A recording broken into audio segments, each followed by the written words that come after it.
नमस्कार दोस्तों, आपको हमारे चैनल एनालिसिस साइंस में स्वागत किया जाता है। अगर आप हमारे चैनल पर पहली बार हैं तो चैनल को सब्सक्राइब कीजिए, वीडियो को लाइक शेयर और कमेंट जरूर कीजिएगा। चलिए हम यहाँ पर वीडियो को शुरू करते हैं। आज हम एमए फर्स्ट सेमेस्टर के पेपर थर्ड के बारे में वो भी पढ़ेंगे, एशियंट हिस्ट्री का। यहाँ पर इंडियन पैलियोग्राफी के बारे में बताएंगे आज हम। चलिए, अगर आपको यहाँ पर पेपर फर्स्ट और सेकंड को डाउनलोड करना है या तो पेपर फर्स्ट और सेकंड के बारे में जानना है तो यहाँ पर डिस्क्रिप्शन में लिंक दिया गया है, वहाँ से आप मेरे वीडियो को देख सकते हैं। चलिए यहाँ पर हम शुरू करते हैं। यहाँ पर टाइम भी दे दिया गया है, 2 घंटे का पेपर है। मैक्सिमम मार्क 75 अंक का है। यहाँ पर नोट में सभी खंडों को निर्देशानुसार प्रश्नों के उत्तर देना है। इंस्ट्रक्शन में जो दिया गया, अभ्यर्थी प्रश्नों के उत्तर क्रमानुसार लिखें और यदि किसी प्रश्न के कई भाग हो तो उनके उत्तर एक ही तारतम्य में लिखे जाएं। चलिए यहाँ पर सेक्शन ए पढ़ते हैं। अति लघु उत्तरीय क्वेश्चन दिया गया है, very short answer type question.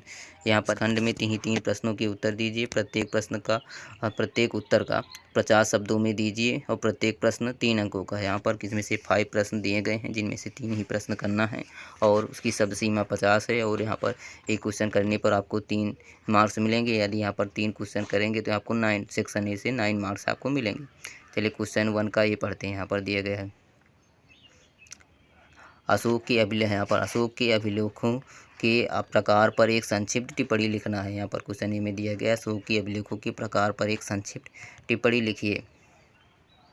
यहाँ क्वेश्चन नंबर बी पढ़ते हैं। यहाँ पर हम क्वेश्चन नंबर पी जो दिया गया है, यहाँ पर देवान पियेन पीदसीन लाजिन विस्तिवासा विशेतैन को 3वीं शताब्दी ईसा पूर्व की ब्राह्मी लिपि में रूपांतरित कीजिए और इसकी पुरालिपि संबंधी विशेषताओं का वर्णन कीजिए।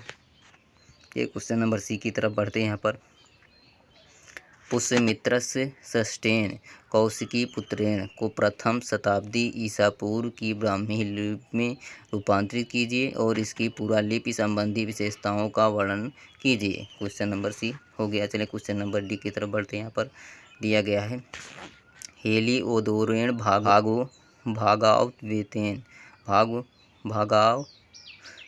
वेतेन को प्रथम शताब्दी ईसा पूर्व की ब्राह्मी लिपि में रूपांतरित कीजिए और इसकी लिपिगत विशेषताएं बताइए। तो क्वेश्चन नंबर ई पढ़ते हैं। यहाँ पर रे अभिलेख पर एक संक्षिप्त टिप्पणी लिखिए।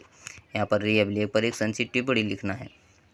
चलिए सेक्शन नंबर बी की तरफ बढ़ते हैं। यहाँ पर लघुत्तरीय प्रश्न दिया गया है। यहाँ पर इस खंड में किन्हीं 4 प्रश्नों के उत्तर दीजिए। प्रत्येक प्रश्न का उत्तर लगभग 225 शब्दों में कीजिए। यहाँ पर जो है, यहाँ पर इन्हीं 4 प्रश्नों का, इसमें 7 प्रश्न दिए गए जिनमें से 4 प्रश्नों को करना है और इसमें से उसकी शब्द सीमा 225 है यहाँ पर। और एक क्वेश्चन करने पर आपको 9 मार्क्स मिलेंगे। अगर आप यहाँ पर 4 क्वेश्चन करेंगे तो यहाँ पर आपको 36 मार्क्स मिलेंगे।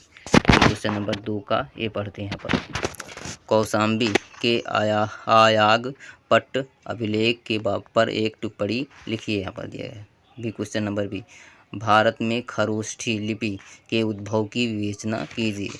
ये क्वेश्चन नंबर सी पढ़ते हैं। यहाँ पर दिया गया, मेहरौली लोह स्तंभ लेख पर टिप्पणी लिखिए।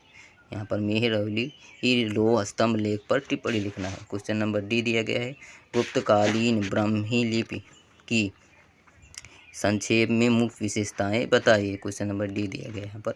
चलिए क्वेश्चन नंबर ई पढ़ते हैं। यहाँ पर दक्षिणी वर्णमाला पर एक टिप्पणी लिखिए। क्वेश्चन नंबर एफ, प्राचीन भारतीय इतिहास के अध्ययन के में अभिलेखों का महत्व संक्षेप में लिखिए।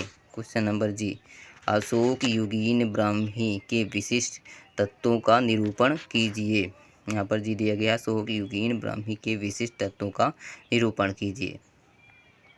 चलिए यहाँ पर सेक्शन बी पढ़ते हैं। खंड 7 दीर्घ उत्तरीय प्रश्न दिया गया। यहाँ पर इसमें इस खंड के किन्हीं 2 प्रश्न, इसमें से 4 प्रश्न दिए गए जिनमें से 2 प्रश्न करना है और प्रत्येक प्रश्न का उत्तर लगभग 475 शब्दों में दीजिए। अर्थात हम 475 वर्ड लिखने हैं और प्रत्येक प्रश्न 15 अंकों का है। यहाँ पर एक क्वेश्चन करने पर आपको 15 अंक मिलेंगे। 2 क्वेश्चन करेंगे यहाँ पर 30 मार्क्स मिलेंगे आपको।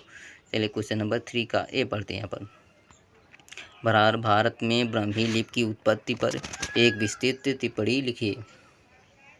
भारत में ब्राह्मी लिपि की उत्पत्ति पर एक विस्तृत टिप्पणी लिखना है। यहाँ पर क्वेश्चन नंबर बी, सैंधव लिपि पर एक निबंध लिखिए।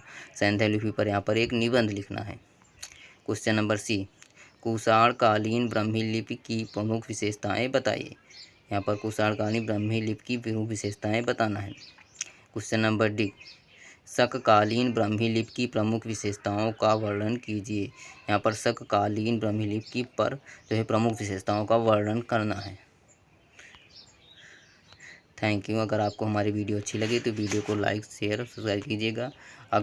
अगर आपको इस पेपर का PDF चाहिए तो टेलीग्राम डिस्क्रिप्शन में लिंक दिया गया है, वहाँ से आप PDF में डाउनलोड कर सकते हैं, और टेलीग्राम लिंक दिया गया है, वहाँ टेलीग्राम लिंक में ज्वाइन कीजिए, जहाँ पर आपको पेपर फर्स्ट, सेकेंड, थर्ड और फोर्थ सभी पेपर का आपको PDF मिल जाएगा।